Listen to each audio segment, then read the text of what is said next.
Bonjour, aujourd'hui une vidéo pour vous expliquer comment est-ce qu'on va créer un utilisateur et les droits qu'on va lui accorder et éventuellement modifier. Alors pour ceci, on va dans... Alors oui, j'ai déjà ouvert la société. Si vous ne savez pas comment on ouvre une société, comment créer un raccourci pour aller chercher une société sur un serveur, j'ai fait d'autres vidéos sur ça, je vous laisse aller regarder. Donc pour la création de l'utilisateur, je vais dans Paramètres, Utilisateur. Alors, soit je crée un groupe d'utilisateurs, ce qui me permettra, quand je vais créer un utilisateur, je l'associe au groupe utilisateur, et tous les droits dont bénéficie le groupe utilisateur se reporteront automatiquement sur l'utilisateur. Ce sont des droits hérités. Vous verrez tout à l'heure. Donc là, moi, je vais créer un utilisateur. Utilisateur. Pour l'instant, je suis tout seul parce que c'est la version que j'utilise chez moi, donc j'ai pas eu l'occasion. Donc si vous voulez créer un utilisateur, donc vous cliquez sur Ajouter. Voilà, utilisateur. Alors on met un code. Le code par défaut pour administrateur c'est ADM, et vous mettez le code que vous voulez, hein, donc avec le nom évidemment. Attention mot de passe, vous ne trompez pas de mot de passe, donc à confirmer ici. Vérifiez bien que bloqué n'est pas coché. Et là ce sont tous les droits que vous allez faire. Alors si vous n'avez pas créé de groupe, ce sont les groupes qui sont là. Si votre utilisateur appartient à un groupe d'utilisateurs, il aura ce qu'on appelle des droits hérités. Donc si je crée, alors par exemple je vais créer salarié 1, salarié 1, donc hop, je vais mettre comptable par exemple. Donc le mot de passe je laisse ça, je crois que c'est EBP par défaut.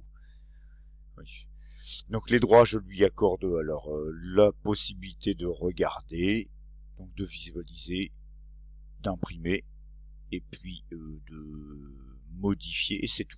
Je lui accorde pas d'autres droits. Droit hérité, évidemment, il n'y en a pas, puisque comme il appartient à aucun groupe, mon salarié que je viens de créer, il n'a pas de droit hérité.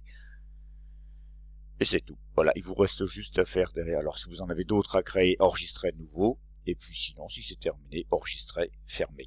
Voilà. Et voilà, j'ai bien mon deuxième utilisateur créé. Et finalement, je me rends compte après usage que je lui ai pas accordé des droits, j'aurais dû, ou je lui ai accordé des droits, j'aurais peut-être pas dû. Donc, je retourne sur mon salarié. Là, je reprends, parce que quand il fait ouverture comme ça, on peut rien faire, donc je sais pas où, je reprends tout. Voilà, donc, je clique sur mon salarié que je veux, disons que je veux modifier les droits.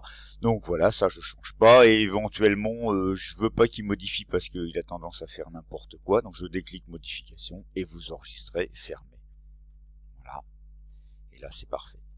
Bon, ça c'est pas très difficile, faut juste savoir le faire. Vous pouvez créer des groupes utilisateurs, la démarche elle est strictement la même. Si après vous avez un groupe avec beaucoup de salariés qui sont rattachés au groupe, il vaut mieux créer un groupe, par exemple les comptables si vous en avez 4, plutôt que de faire 4 fois les comptables, créer un groupe, rattacher les 4 comptables dans le groupe comptable, et vous verrez que les droits seront hérités automatiquement, si tous les comptables ont les mêmes droits, évidemment, parce qu'on peut tout individualiser. Voilà, alors vérifiez bien surtout qu'ils ne sont pas bloqués, sinon votre utilisateur ne pourra pas se connecter. Merci à vous d'avoir regardé cette vidéo, bonne journée à vous, au revoir.